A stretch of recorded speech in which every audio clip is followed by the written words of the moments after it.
দেখেন তো কালো টুপিটা মাথায় দিয়েছে, কেমন লাগে বলেন তো দেখি। হ্যাঁ, আমি আজকে টাকা দেব 100, এই টাকা এই টুপিটা যদি চেঞ্জ করে, বুঝতে পারলেন? এই যে আপনারটা দিয়ে দেন তো।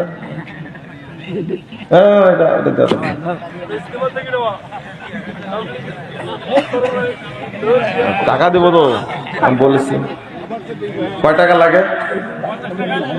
না 50 টাকা না, একটু বেশি টাকা। হাদিয়া।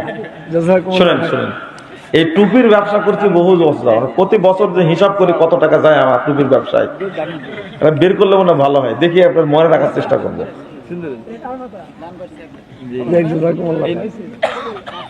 আমি বলি এরকম টুপি ব্যবহার করবেন, এই যে ওনার মাথায় আছে না, এইগুলো ব্যবহার করবেন, ঠিক আছে? আসসালামু আলাইকুম সম্মানিত দর্শক মন্ডলী, আপনারা তো মুজাফফির বিন মহসিন যেভাবে একজন বক্তার কালো টুপি খুলে তাকে হাদিয়া দিল পয়সা, সেই ভিডিওটি দেখলেন। আসুন এবার এই সম্পর্কে, কালো টুপি সম্পর্কে কি বলছে আব্দুর রাজ্জাক বিন ইউসুফ, সেই ভিডিওটি আমরা সরাসরি আসুন দেখি। কালো টুপি ও পোশাক পরিধান করা যাবে কি? কালো পোশাক যাবে, তবে না করাই ভালো। কেন? শিয়ারা এখন কালো পোশাক পরে, কালো টুপি পরে। কালো পোশাকে সমস্যা নেই, কিন্তু শিয়ারা এটাকে বাছাই করেছে, যার কারণে এটা না পরাই ভালো। আপনারা দুইজন আলেমেরই বক্তব্য শুনলেন।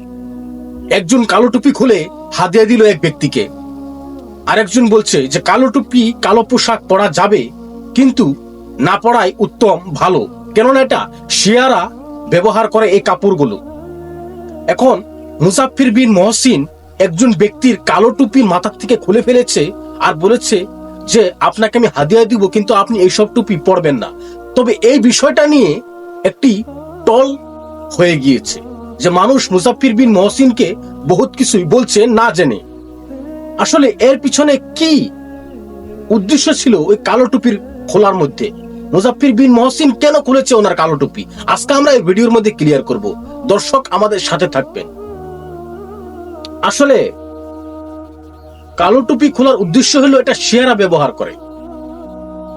শিয়ারা তো অধিকাংশ কিরকম আকীদা পোষণ করে আপনারা জানেন।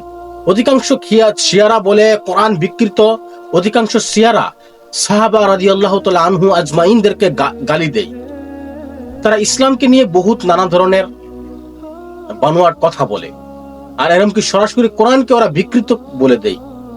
এরকম ভ্রান্ত আকীদাওয়ালা শিয়া আছে যারা মুসলিম উম্মার বাইরে, তারা রাসূল সাল্লাল্লাহু আলাইহি ওয়াসাল্লামের উম্মতি না। তে ওরকম পোশাক ওরা ব্যবহার করে, ওদের মেইন পোশাক হিসেবে ওরা কালো পোশাককে ব্যবহার করে। সেই জন্য মুজাফফির বিন মহসিন বলেছে যে তুমি কালো টুপি খুলে সাদা টুপি বা এরকম টুপি পড়ো। আর আব্দুর রাজ্জাক বিন ইউসুফের কাছেও সেরকম এই প্রশ্নটা এসেছে। এখন বহুত মানুষে বলছে কি টুপির মধ্যেই ইসলাম ঢুকে গেছে, এখন ধর্ম ব্যবসা শুরু হয়েছে, এরকম বহুত কথা মানুষের টোল করছে। আসলে এরকম করা ঠিক নয়। একটা বেধর্মীদের পোশাক পরিধান করা যেমন ইসলামে একটি মানে কেমন একটি দেখা যায়, অপছন্দনীয় দেখা যায়, তেমনি যারা ইসলামকে নিয়ে অপব্যাখ্যা করে, ইসলামকে বিকৃত করে, তাদের কোনো চয়েস করা পোশাককেও আমরা প্রমোট করতে পারি না, সেই পোশাকটাকে আমরা অতিমাত্রা ভালোবাসতে পারি না। রাসূল সাল্লাল্লাহু আলাইহি সাল্লাম এরকম অধিকাংশ হাদিস আছে যেখানে রাসূল সাল্লাল্লাহু আলাইহি সাল্লাম বলেছে যে ইহুদিরা যা করে তোমরা তার বিপরীত করো। তো এরকম ভাবে ধরুন আজকে খ্রিস্টান পাদ্রীরা তারা যে পোশাকগুলো পরে সেই সব পোশাককে আমরা পরবো না, এটা আমাদের কাছে অপছন্দনীয় হবে। তেমনি এক একজন আলেমের এক একটা গবেষণা থাকে, একটা ইস্তেহাদ থাকে, সেই হিসাবে ওনারা ফতোয়া দিয়ে থাকে, সেটাকে নিয়ে টোল করার কোনো নাই। আপনারও একটা আছে, ব্যক্তিগত মত আছে, একজন আলেমের একটা ব্যক্তিগত মত আছে, ওনারা ওইসব মাসলা মাসাইল খাটাখাটি করে একটা ফতোয়া দিয়ে থাকে, একটা বক্তব্য দিয়ে থাকে। আশা করি আপনারা বুঝতে পেরেছেন। আরেক ভিডিওতে আবার দেখা হবে ইনশাআল্লাহ। আসসালামু আলাইকুম ওয়া রাহমাতুল্লাহি ওয়া বারাকাতুহু।